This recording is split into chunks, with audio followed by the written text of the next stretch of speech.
presenter who is returning for his third presentation here at the library. A native of Wales, Dulais Rhys has been a professional musician for over 25 years. He holds bachelor's, master's, and doctorate degrees in music from the University of Wales, as well as several teaching diplomas. He also studied composition, conducting. In 2013, he was here to talk about the Beatles and their songs. Last year, he was here to talk about Dylan Thomas and his poetry.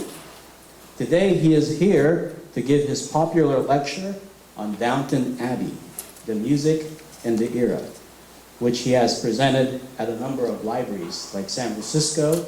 On Tuesday, he's going to be at Pleasanton Library, so if you want to see him again, come to Pleasanton Library on Tuesday. Please join me in welcoming Dulais Rhys.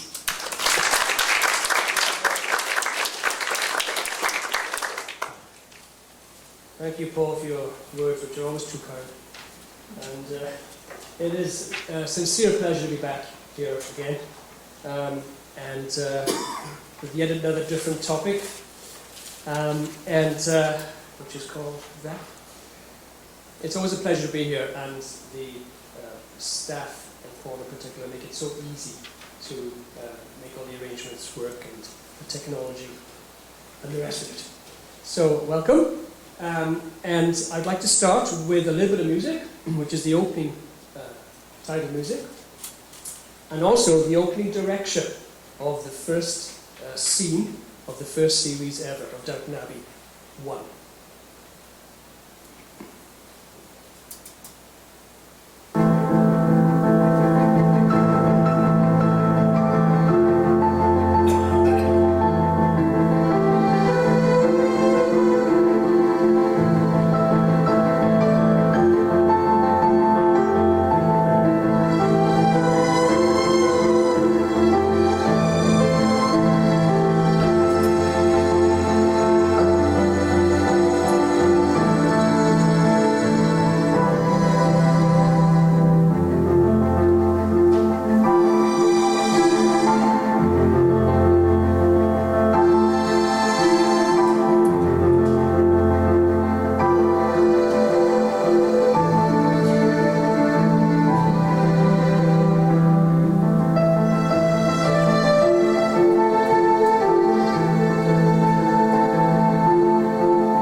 You in the mood, and I will return later to discuss that theme too within a more general context of TV theme tunes. As fans of Downton Abbey, you may be interested to know that these are the two creators behind the series. On the left, Julian Fellowes, and on the right, Gareth Neame, the sort of co-creators of the series. And Julian Fellowes was born in 1949 in Cairo, in Egypt. And he wrote romantic novels in the 1970s under a pseudonym, Rebecca Grever. And then, don't ask me why, and then he turned to acting and then turned to scriptwriting. And possibly before Downton Abbey, his most famous work was, or is, Gosford Park.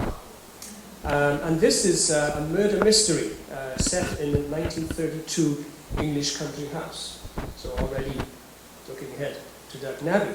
And Gareth Neame, the other guy, had seen this movie and had been seriously impressed by it, and I quote, "Just the simple depiction of its world captured me."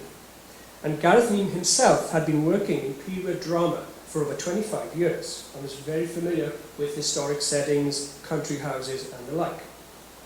And he suggested to Julian Fellowes to write a kind of a follow-up to Gosford Park, a TV series based on life in an English country manor.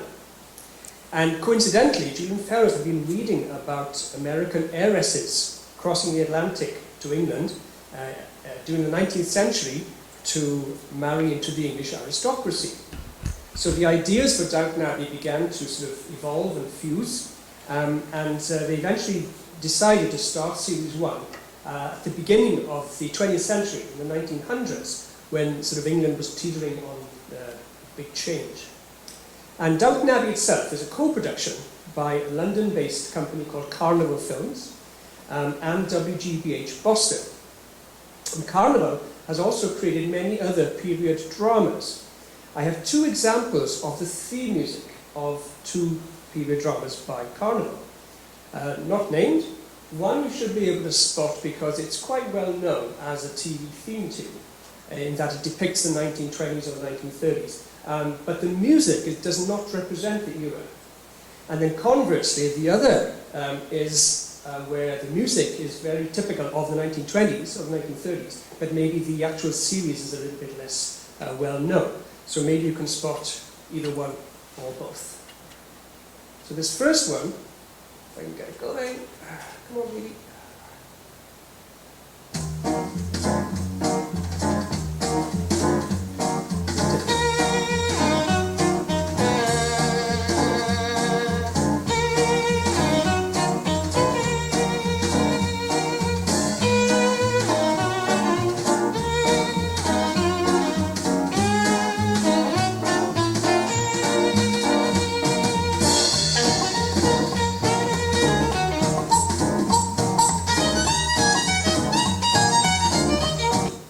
You know what series?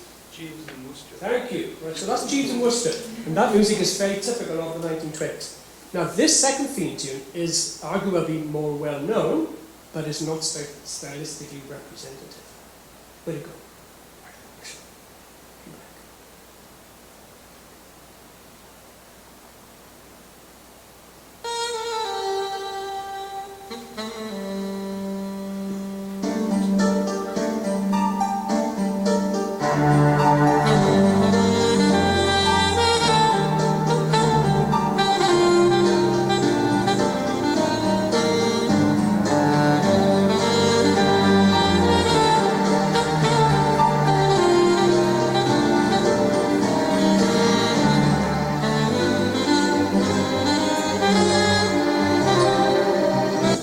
Possibly more famous?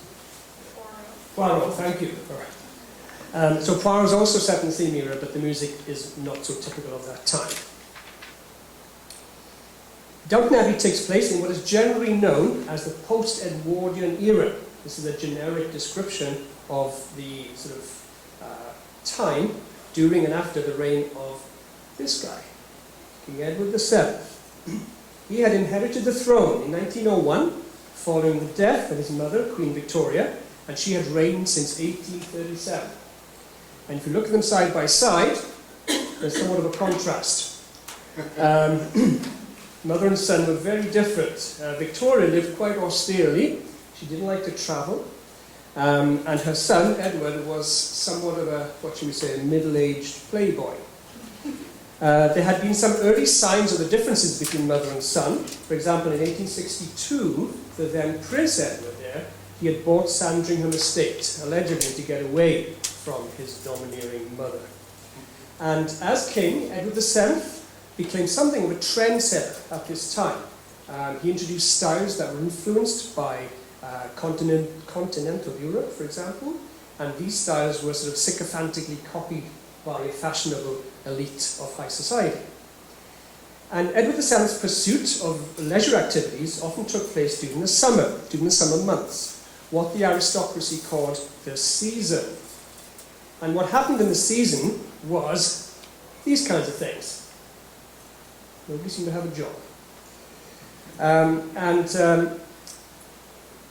The aristocracy enjoyed these events during the summer, and the papers the following day were full of who went to what they were wearing, and the like.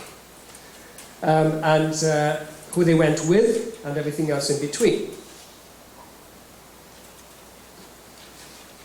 Lost a page.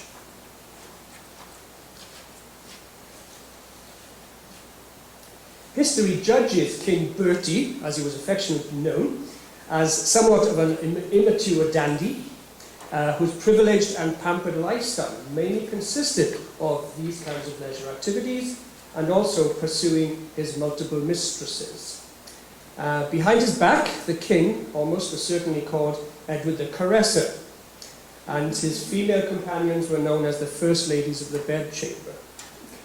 The king's mistresses often included London actresses and the wives of peers, such as this one. And Edward VII's closest acquaintances were known as the Marlborough House set, and they fastidiously copied the king's every habit, fashion, hairstyle, and the like mannerisms. If servants, such as those that worked at Downton Abbey, were to follow this kind of lifestyle, it would mean instant dismissal, no references and no money, and the poor would be sent to a workhouse. After the death of Edward VII, he was succeeded by his son, who became George V, and there were so many multiple changes of monarch at this time, in the early 20th century, that the term post-Edwardian just applies to just about all the decades up to almost up to World War II.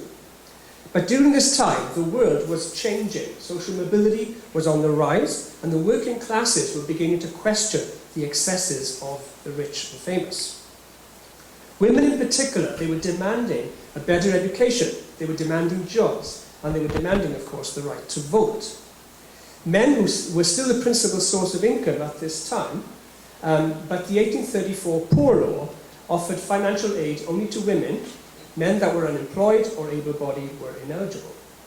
Single mothers at this time were treated with particular disdain, and they faced social rejection. Often they were banished with their children to a workhouse. The domestic staff, like the men and women at Downton Abbey, they lived at the house, as you know. They received puny wages, really. They received clothing, a place to live, of course, and the servant loyalty to the master or the mistress of the house was unwavering for now. But the next generation, the sons and the daughters of the domestic servants, increasingly they were refusing to follow in their parents' footsteps. Let's have a little quiz. Okay, here are some authors writing in English at the beginning of the 20th century. If you feel you know what the most famous work is, please shout it out. Don't care if you're wrong, no prizes. J.M. Barrie. Peter Pan. Peter. Right, G.K. Chesterton. Wrong answer. Father Brown. Father Brown. Joseph Conrad. Sorry, folks, make you work on a Sunday afternoon. Right, Lord Jim. E.M. Forster. There's quite a few answers. Yes, Room of the View, Passage to Indian, and the like. Kenneth Graham. Wind in the Willows. Thank you. Wind in the Willows. Excellent. Rudyard Kipling. Kim. Or Jungle Book. Right. Peter Spotter. Peter Rabbit. Bunny. George Bernard Shaw. Multiple plays. Yeah, I want titles, please. You are correct. Pygmalion, Man and Superman, and the like. H.G. Wells. War of the Worlds. And P.G. Wodehouse, of course. Cheese and mustard. Well done. What a civilized lot. Right, more quiz questions. Right, how's your French? Right, Belle Époque is French for? Right, the beautiful era. So this time was also known as the beautiful era of the Belle Époque. After the horrors of World War I, there existed in the 1920s a kind of romantic or nostalgic view of the Edwardian era before World War I. A kind of utopian society of long warm summers, garden parties, and a class system that was accepted by everybody. The truth was actually very different, because after World War I, there was a huge era of change. As I mentioned, the working classes were beginning to question the excesses and the wealth gap between societies rich and poor. So the seeds of change had been sown and would gradually result in a huge change in society in the next years and decades. From the point of view of the music of the Edwardian era, recorded music was still in its infancy. We are talking wax cylinders here. Then the gramophone, which you may recall from Downton Abbey, was introduced, which was quite high-tech for its time. But the gramophone, of course, was very limited in what it could do. Time was limited, the sound reproduction was poor, and errors could not be corrected on these early machines. And although Series 2 features a gramophone, the general public still preferred live music in general to recorded music. And country house families, such as the Crawleys, they could afford live ensembles, such as dinners and weddings, like a string quartet. And one strange consequence of this was that servants, sometimes because they would hear all this classical music, would get to know classical music through these live ensembles. Out of doors, a brass band, as seen on a bandstand in the park or at the beach, at the seaside, was a very popular event. And these were free, of course, and those who could not afford to attend the theatre or go to the opera would attend out of doors, or often go to what was called music hall, which was roughly the equivalent to the American vaudeville, which was a very popular form of working class entertainment in England, and gave light relief to being overworked and underpaid. Music hall acts were mostly singers and comedians, and many well-known songs of this period had been around for many decades before. For example, I'm sure you all know the song Daisy, Daisy, Give Me Your Answer Do. The correct name of the song is Daisy Bell, actually written in 1892. That's how old the song is. So the song was popular during the Edwardian era and is still relatively well known today. And other songs from the 1890s, which you may know, Lily of Laguna, 1896, The Boy I Love Is Up in the Gallery, 1895. So it's quite amazing how old some of these songs are.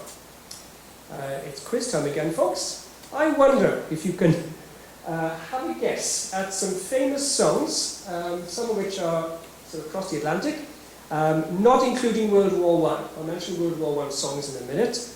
Be loud and wrong, I don't care.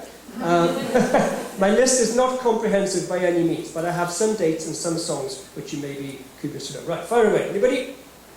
Name a song you think comes from this time.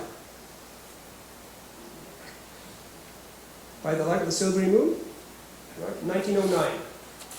Okay, that kind of era. Anybody else? Besides me? All right. Meet Me in St. Louis, 1904. That's about to say, that's probably a little bit earlier. Same kind of. Buffalo Girl? Could well be, I don't have it on the list. Could well be of that era. Teddy Bear's Picnic, 1908. I'm a Yankee Doodle Dandy, 1904. George Cohen's classic song. Irving Berlin's Alexander's Ragtime Band, 1911. So it's quite surprising how old these songs are from this era. Probably.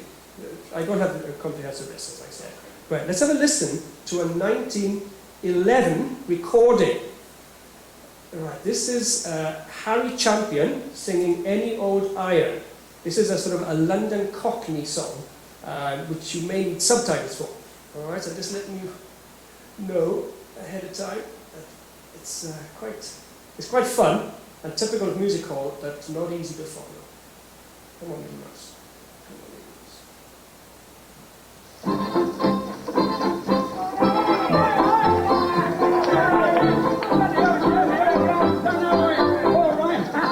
Looking well. Now listen. Just a couple of weeks ago before like a bill, where to keep the bucket and the left me in his will. The other night I saw around to see me on his chain. On he said, your ankle left you with what's a drain. I'm put it on, right across the lens. Lord, I looked at Andy and they dangled on my chins. Just a fresh over me from walking around the back. The kids throwing on to me and they all began shouting. And the old iron, and the old iron, and the old iron. You look neat, talk about a trade. You look at that from your neck to your feet. Dressed in style with a brand new tile and your father's so clean tie on. I wouldn't give you tapestry at all, what's that? Oh, Diane, oh, Diane. I shan't forget when I compared to Selena Brown. The way the people laugh at me, it makes me feel a clown. Did you follow that? Neither did I. I got the chorus, Any Old Iron, and that was about it. I actually vaguely, as a kid, remember these kinds of songs on the TV because of this show. This was a BBC sort of staple from 1953 for about 30 years, called A Good Old Days. And if you see the costumes that the audience is also wearing, it's a reminiscent of Downton Abbey again. And this program, as I said, was really popular. My parents used to watch it and join in with the songs. And the performers on stage, of course, wore Edwardian dress as well. And often the last song of the show was Down at the Old Bull and Bush, which is another song of this time. So I've got a little example here. If I can get this thing to work properly. There we go. Now, let's try it without the mat, maybe. Come, come, come and make eyes at me down at the old Bull and Bush. Come, come, have some port wine with me down at the old Bull and Bush. Hear the little German band, just let me hold your hand, dear. Come and have a drink or two down at the old Bull and Bush. Talk about the shade of the sheltering palm, praise the evergreen with its widespreading charm. There's a little nook down near old Hampstead town. You know the place, it has one great renown. Often with my sweetheart on a bright summer's day, to the little pub there my footsteps will stray. If she hesitates when she... What control. Quite a long song. Did you know that song at all? It's, I vaguely remember it, my parents used to sing it. But that was Florrie Ford, again of this time, 1910s, 1920s. You may have heard that song mention the old German band. And of course, once World War I started, then these kind of trivial songs were not sung anymore, and songs of a far more serious nature took over during World War I. You probably know of It's a Long, Long Way to Tipperary, famous song, actually written before the war in 1912. But by the end of the decade, this song on the left was so popular it was selling 10,000 copies per day by the end of the 1900s. And the song on the right, Keep the Home Fires Burning, was written by Ivor Novello, Welsh-born musician, in the year 1915. These two songs are very popular during World War I. As period drama, as you probably well know, Downton Abbey is set within this general context of World War I and the years before and after, and a changing Edwardian society, and the effect that these changes had over many decades on the fictional, remember, aristocratic Crawley family and the domestic servants. It's a kind of a 21st century version of the 1970s series Upstairs, Downstairs, which some of you may remember. And as a soap opera, which Downton Abbey really is, it has plots, subplots, it has themes that include money, romance, greed, deception, jealousy, rivalry, hatred, births, deaths, and marriages. Hatched, matched, and dispatched. Did I leave anything out? I don't think so. And from the outset, it had been decided that for Downton Abbey, all the plot lines for all the characters, irrespective of their status, would be equal. And that the characterizations and the scenarios were to be tangible, relevant, and believable, of course. Downton Abbey Estate, the location, is fictional in Yorkshire, in the north of England. But it does actually reflect the kind of lifestyle of the rural aristocracy of that time compared to their urban counterpart. So where's this then, in reality? Highclere Castle. Highclere Castle is actually down in the south of England. You can actually visit it and go on tours nowadays. And it's been the home to the same family, the Earls of Carnarvon, since 1679. And the architecture of this magnificent castle is mostly the work of this guy, Charles Barry, who also designed the Houses of Parliament in London. And the actual castle surrounds a Georgian house which surrounds a medieval monastery and the like. Downton Abbey, the production team had scoured the countryside looking at many, many different country houses to represent Downton Abbey, the series. And eventually they selected Highclere Castle because it was almost perfect, not too big and not too small. But there was a problem in that the downstairs areas, the kitchens therefore, were unsuitable because of modernisation. So the interiors for Downton Abbey, they were filmed at Ealing Studios, where the red dot is there, to the west of London. And Ealing Studios is actually the oldest working film studio in the world today, still going. In the 1940s and 50s, they created a bunch of slapstick movies called Ealing comedies.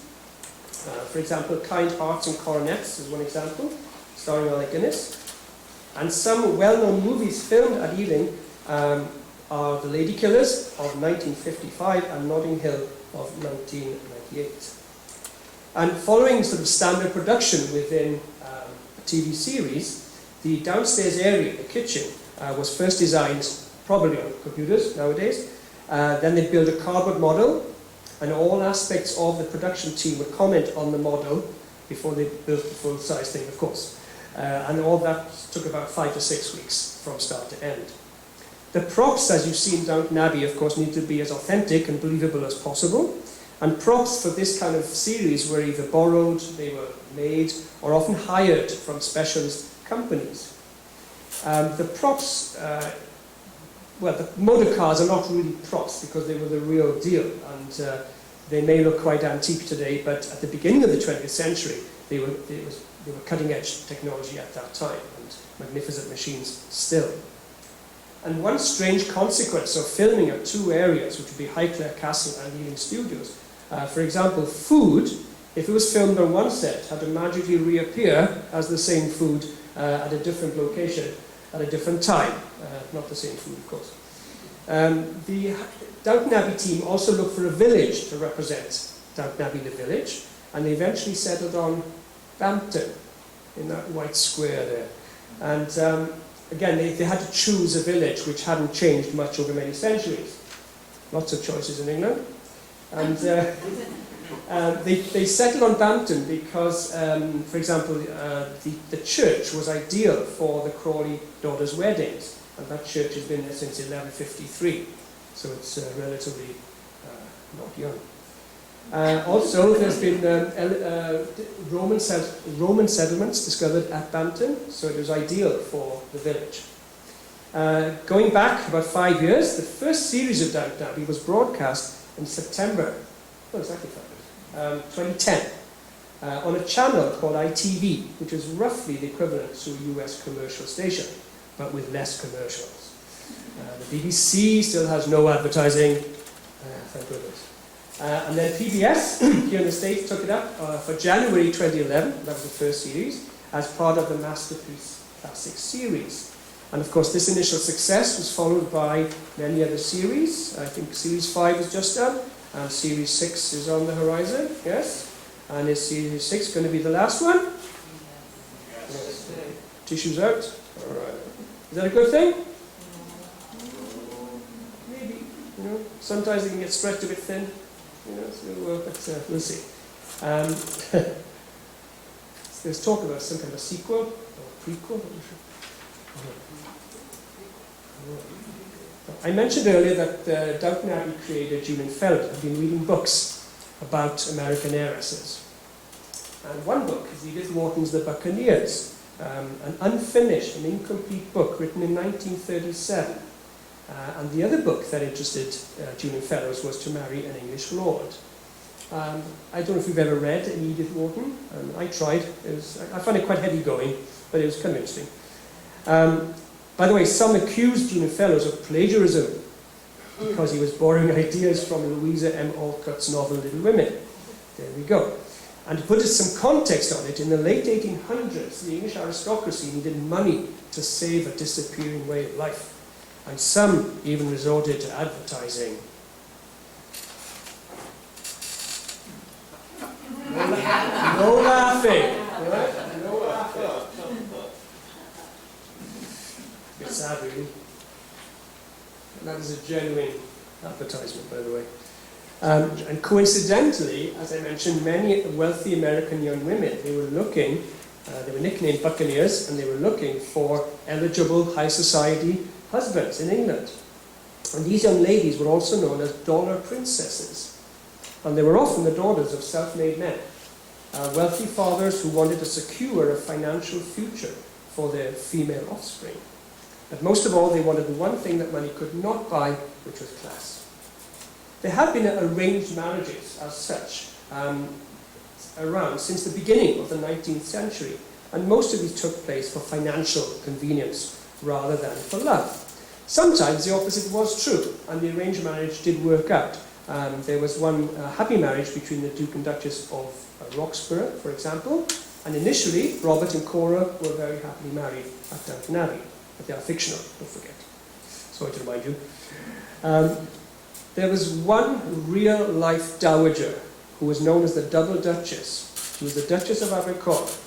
She married one duke, the Duke of Manchester, then had an affair with another duke at the same time, the Duke of Devonshire. And she also mandated that all of her 6 daughters had to marry an earl. Nobody below that station would do. And unlike under English law, American daughters could inherit the family fortune, such as this famous last name. So she became the Duchess of Marlborough when she crossed the Atlantic to England. It's possible that the $9 million dowry that she brought with her persuaded the Duke of Marlborough of her intentions. And he eventually married Consuelo. But sadly, hopefully not to her face and behind her back, he called her a link in the chain for his family continuance. In 1895, Highclere Castle's 5th Earl of Carnarvon, he also married an American heiress, this one, a minor woman, another beauty. And her money not only helped Highclere Castle's declining family fortune, but it also funded Howard Carter's 1922 discovery of the tomb of Tutankhamun. And possibly the most famous dollar princess was Jenny Jerome, the mother of Winston Churchill. And she was the daughter of a Wall Street tycoon. And typically, Winston Churchill there on the left as a little boy, he was not raised by Jenny herself, but by a nursemaid. And these boys typically would maybe only see their parents once a week. And Winston Churchill's aristocratic education was also typical of this time. A governess would visit the house, and she was not considered part of the domestic staff. Boys around 8 years old were often sent to a boarding school, and girls around 16 to a finishing school. And at the finishing school, they were taught education, of course, and social skills, such as how to hold a conversation on any topic, and creative arts skills, such as painting, playing the piano, and singing, and the like. And these young women, they had no independence until marriage, so they remained subservient to their parents, which often included a domineering father. But having a married daughter meant status and a new identity, a new beginning. But in order to secure a suitor, the mother was often heavily involved. Or, as Downton Abbey's Violet stated it so well,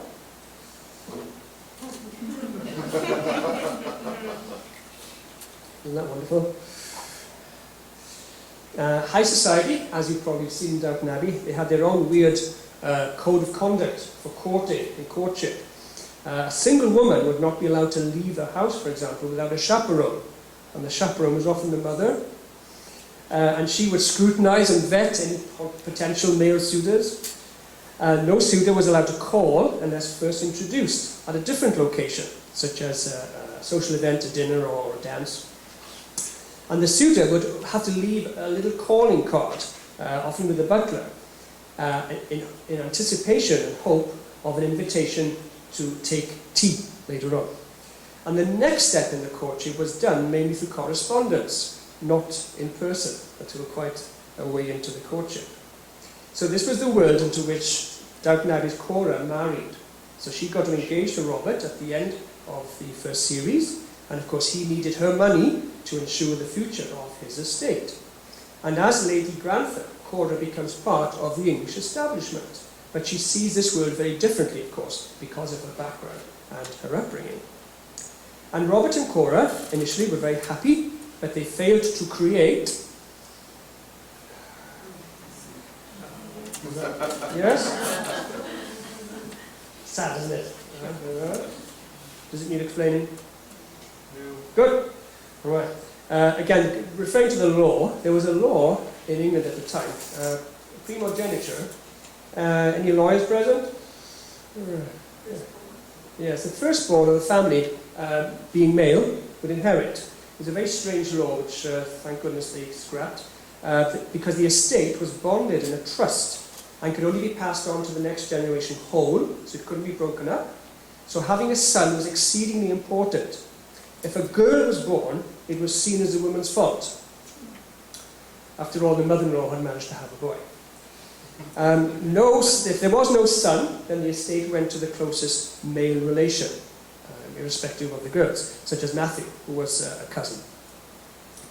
So these Buccaneers, these young women, compared to their English counterparts, they were seen as enlightened, vivacious, educated, but they had to adapt to a very different lifestyle.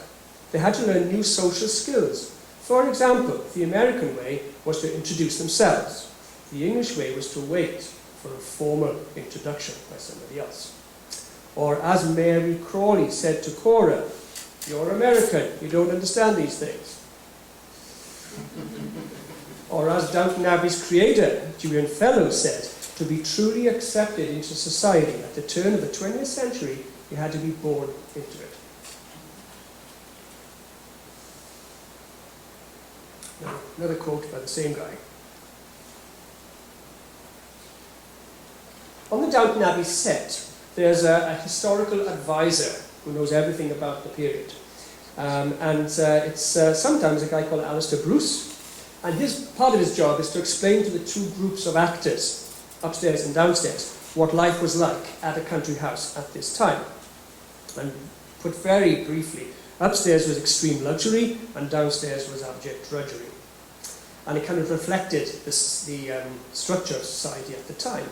The average country house had around 20 domestic servants, and also dozens of outside staff, gamekeepers, head gardeners, coachmen, grooms, and the like. At the beginning of the 20th century, as you may remember, witnessed some new technology arriving at these country houses. I've already mentioned the gramophone. There was also the telephone, the refrigerator, the food mixer, the vacuum cleaner, etc. The tractor had replaced the horse-drawn plough some decades before, and now the new motor car was replacing the coach and horses. So the coachmen and the attendants of the horses, they were now becoming redundant and being replaced by a chauffeur. And the chauffeur was not a popular position with the domestic staff, and they were called shovers, S-H-U-V-V-E-R. Bit of an insult, really. Factories were now producing canned goods, bottled goods, pickled foods, and the like, so there was a knock-on effect on the need for kitchen employment. And like the family upstairs, the downstairs domestic staff had their own little hierarchy. For example, the female servants were answerable to the cook, or the housekeeper, and the males to the butler, of course. At the highest level, a housekeeper or a lady's maid would be at the beck and call of the mistress 24/7, often to help with changing clothes for dinner, for example. And again, to quote Julian Fellows, "Empires rise and fall, wars are won and lost, but the Crawleys always change for dinner." And housekeeping duties often included food arranging, family activities, picnics, preparing functions, welcoming guests and the like. And supervision duties included checking the work of the housemaids. Sometimes they would hide coins around the house to ensure that the work had been done, and also to check the honesty of her staff. At this time, if a servant was caught stealing from the family, there was an 1823 Act which meant punishment was transportation, which meant being sent to Australia in one way, or even put to death sometimes for stealing. Housemaids had wonderful activities, I'm sure you're jealous of, such as cleaning the grates, preparing the fires at 5 a.m., cleaning the shoes, washing the floors, and the like. And housemaids were often young girls because they expected to be married by 30 years old. But it was a difficult goal for them very often because of their working conditions and also because of the shortage of men after World War I. Domestic staff were not allowed to bring guests to the house, and they had to be home at the house by around 10 p.m. And often a potential suitor would see this kind of sign at the back door. And servants had very little free time to travel or socialise anyway. They might be free one afternoon per week, only if the chores had been completed. Even Sunday was not always a day of rest. Often they would have to accompany the family to the local church. The family sat in their designated pew, and the servants had to fight in the back and find a space. The domestic staff low wages often meant little money as well to socialise, or go and see newfangled moving pictures, which were all the rage. Music hall, as I mentioned earlier, was often more affordable, again, only if time allowed. If you couldn't go anywhere and you liked to read, then a popular form of entertainment, reading-wise, were penny dreadfuls. Anybody have any idea what these were? I'll give you an example. Mary Shelley's Frankenstein. So we're talking about cheap fiction publications with a sensational or a lurid subject matter. Bram Stoker's Dracula, Oscar Wilde's, so many to choose from. Picture of Dorian Gray. So these are called penny dreadfuls at this time. If you were a young boy, aged 13 or 14, in service, you would often start as a hall or a lamp boy, collecting hundreds of lamps, cleaning them, refilling them, and replacing them. But this position, of course, was made obsolete with the introduction of electricity and electric light.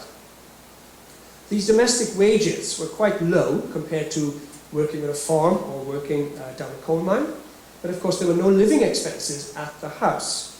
And some of the domestic servants were fortunate enough to receive vails, V-A-I-L-S, which were tips, given out by family or visitors. But these were structured on a kind of a sliding scale, depending on your status as a servant.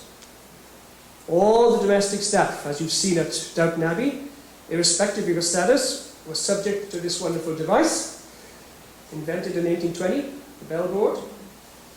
And if you worked in the kitchen, then you had to be at work by about 4 a.m. And the kitchen staff often worked the longest hours, baking bread, preparing breakfast, and the like. There were meals throughout the day to be prepared. And if you had dishes to wash, there was no machine at the time. And, guys there. The kitchen staff often had to prepare 8 meals a day, especially if they had guests. And breakfast, for example, included newly imported cornflakes from the USA, but they were renamed as Post Toasties. Don't ask me why. And during this era, the upper class tradition of eating a large lunch moved to a large evening meal in order to allow more free time for the events and activities that I showed earlier today. And the Edwardian meal, as you've seen in Downton Abbey, was very formal and had specific rules of etiquette and the like. After dinner, popular games were cards and gambling, such as this game. More French for you? 21. And like cornflakes, another imported sensation was poker, and was gradually taking over baccarat as a popular after-dinner card game. And baccarat had fallen out of favour after the king had been implicated in a betting scandal. Upstairs, there was a lot of money won and lost with gambling and cards, and downstairs, the servants usually played with matchsticks. At the beginning of the 19th century, to the working classes, domestic service was seen as desirable employment. It was a secure job. It was a chance to be part of a world that was at that time beyond their reach. Yet, in spite of the conditions, working for a family like the Granthams meant status, but promotion often meant having to move to a different family. And servants had their own blacklist of bad employers, by the way. And if you were a domestic servant at a house, you very often had needle-pointed homilies above your bed, such as these. I had an aunt of these.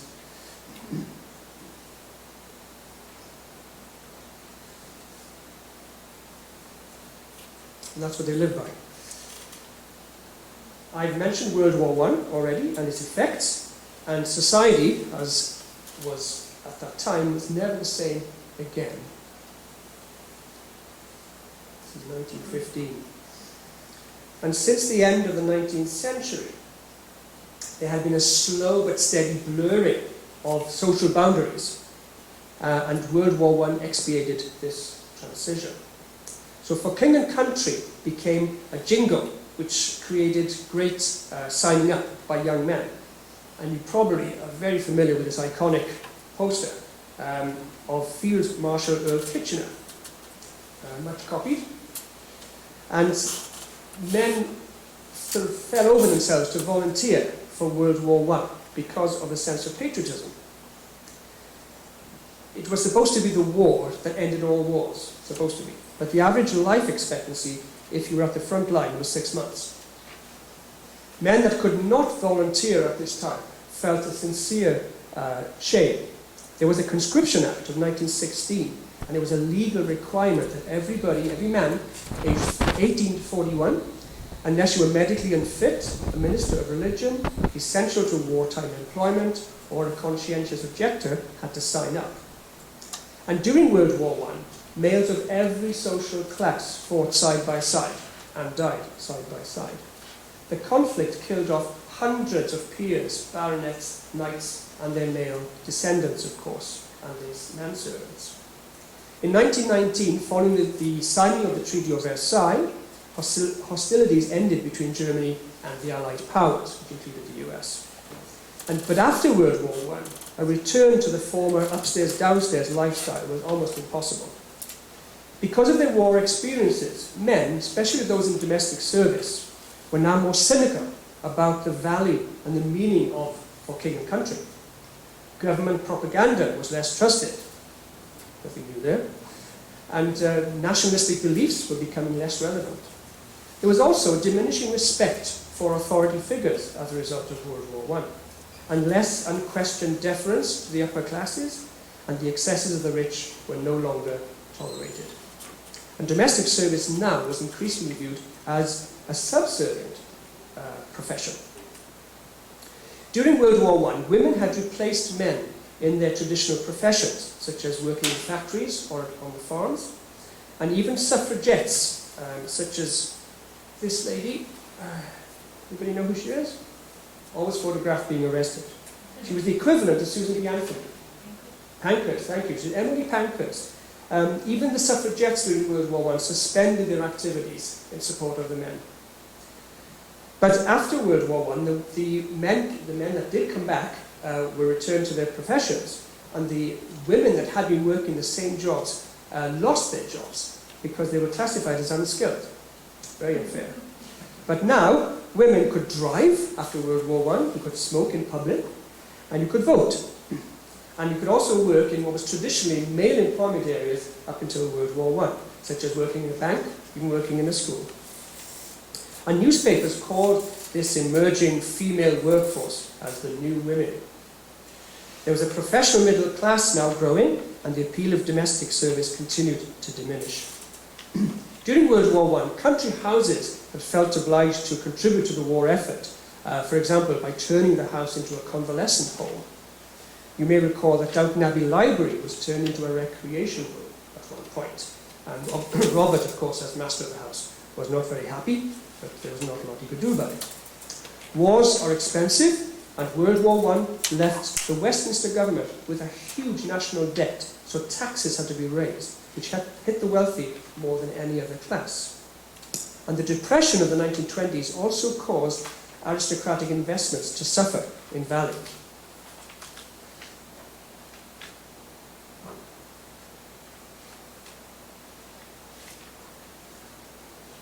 So the aristocracy could no longer afford the upkeep on these magnificent houses and their grounds and the staff, of course. So many magnificent country houses fell victim to the wrecking ball, believe it or not, until 1974. There was an exhibition at the Victoria and Albert Museum in London called The Destruction of the English Country House. And this changed public appreciation of these historic buildings and saved them. Let's return to the music. You've heard the Downton Abbey theme tune already once. I'm not even going to ask you who the composer is, because that would be cruel. Right, there's the composer, John Lunn, who was born in 1956 in Scotland. And he's written, as a composer, he's written mostly for television and film. He claims that his music is inspired by soul singer James Brown. I'm still thinking about this. I mean, to be honest, I don't hear much of a connection between Downton Abbey music and, say, Baby, You've Got What It Takes. In 2013, John Lunn won an Emmy for Outstanding Music Composition. In that same year, Downton Abbey was nominated in 10 other categories, but failed to win in any of them. How about that? And as usual with TV or movies, the music is added last of all after the production is complete. And if you are a film composer or a TV composer working in the 20th century, as you mostly are, and you have to decide, like any other composer working in the 20th century, what style do I adopt for my music? Because another result of World War I was just the dissemination of styles in all the arts, in all directions. So as a composer, you could now choose the traditional styles, you could also choose folk, jazz, pop, and the like.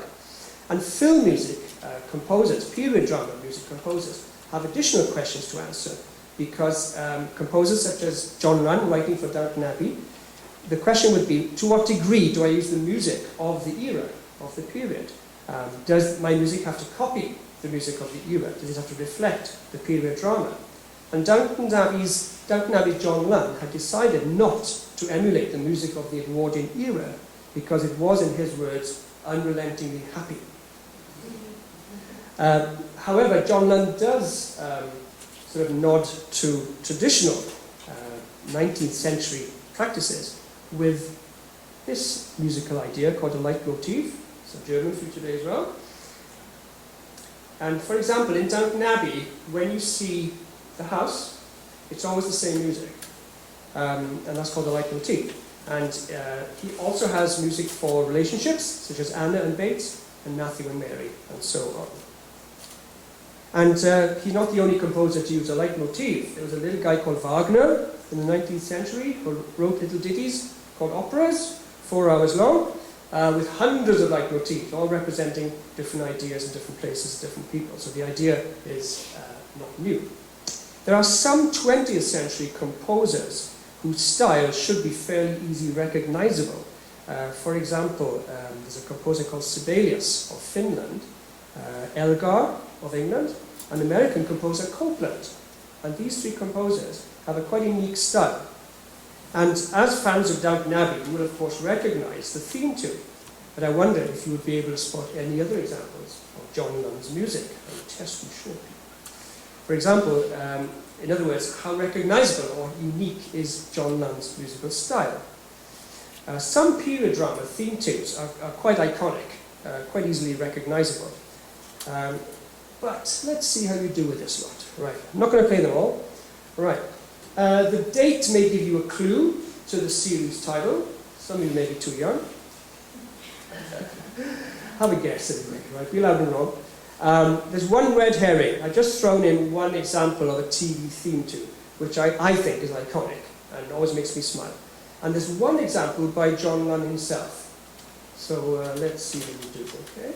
So let's do number 1. A good place to start. Okay, they're quite long, so I'll cut them off, sorry.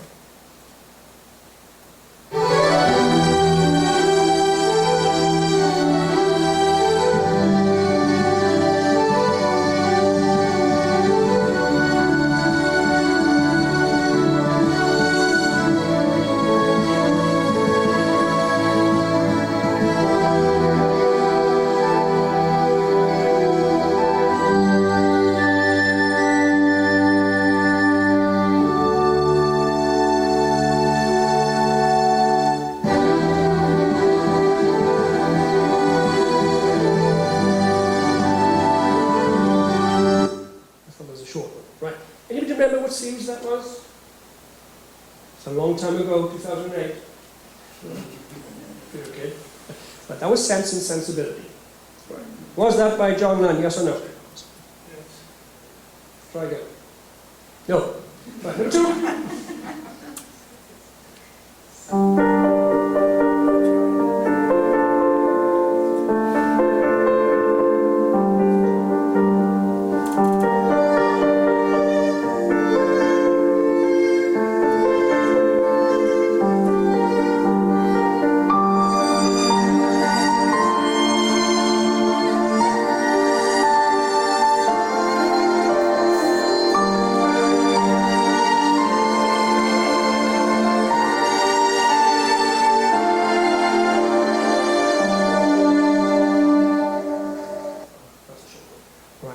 By John Nunn?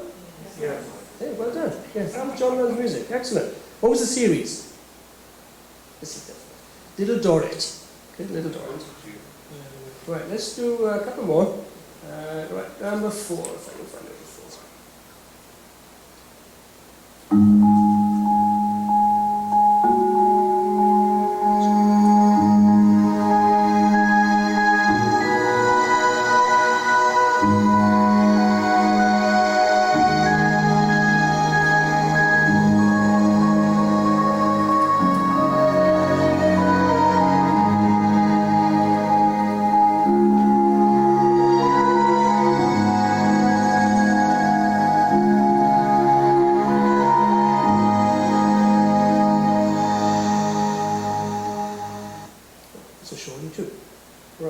Not exactly a riot of humour, that one. Dickens. Bleak House. All right. Okay. 2005. Right, have we had a red herring yet? How about this one?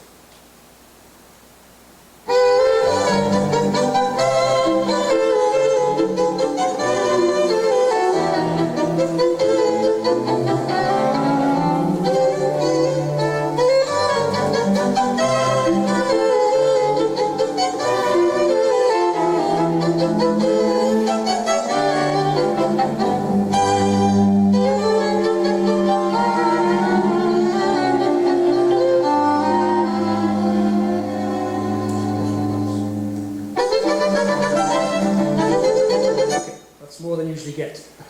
Okay. Recognizable? Faulty Towers. One of my favorites, I just threw there. Right. Back to 1971. This is the last one. All right. This is again. This is quite recognizable if you remember the series. I can work this in here. Come on. Oh, come on, do this.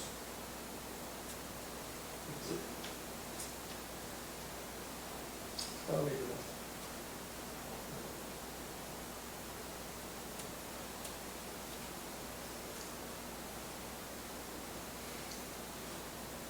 Switch it off. It was going to be upstairs, downstairs. Remember that? Okay, we'll leave that. You want me to play it from here? Would you mind, Paul? Yeah. Thank you. Number Technology challenge. Number 7. So yes, we'll do it. Remember this music?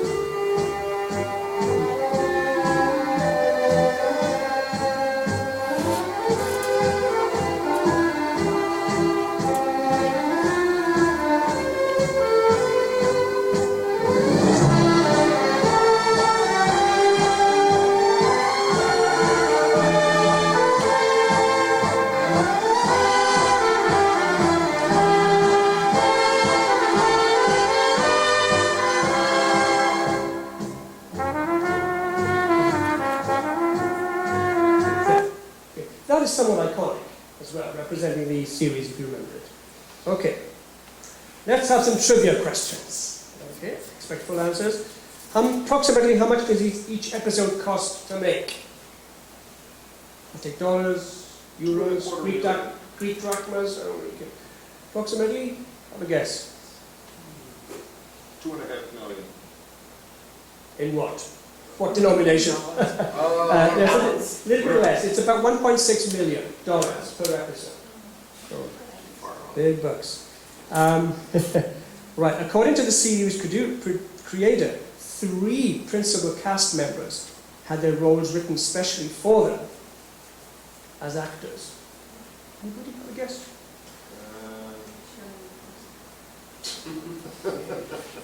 Principal, right. Yes, Maggie Smith, well done. Keep going. You grant them? Yes, Robert and Mr. Bates. So those were the 3. Right. True or false? The role of Lady Grantham was offered to X-Files actress Gillian Anderson, who turned it down. True. Right. Shirley MacLaine starred as, well, she appeared as right. Martha Levinson. Right. There was also an Australian singer, Nellie Melba, inventor of peach Melba, and that was sung by Kiri Te Kanawa, New Zealand diva. True or false? The set of the downstairs for Downton Abbey was based on the internal set of the West Wing.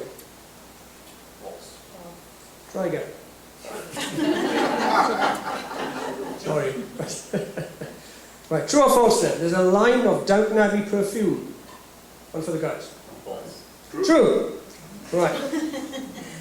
If I name the fragrance and the contents, you name the character. All right, here we go. Right, this one's called Aristocrat, made up of orris, orchid, pepper, and patchouli. Which character in Downton Abbey does that represent? Violet. All right. Elegant flourish, made up of cherry blossom, apple, melon, black cherry, jasmine, tonka bean, and amber. I don't know what these are. Edith. Edith, well done. Bittersweet, made up of jasmine, honey, amber, and woods. Bittersweet. Mary, well done, you guys. Great. Okay. I began by kind of setting putting you in the mood with the opening scene. I'd like to end with the theme music again, because it's quite notable. And also, I would like to break your illusion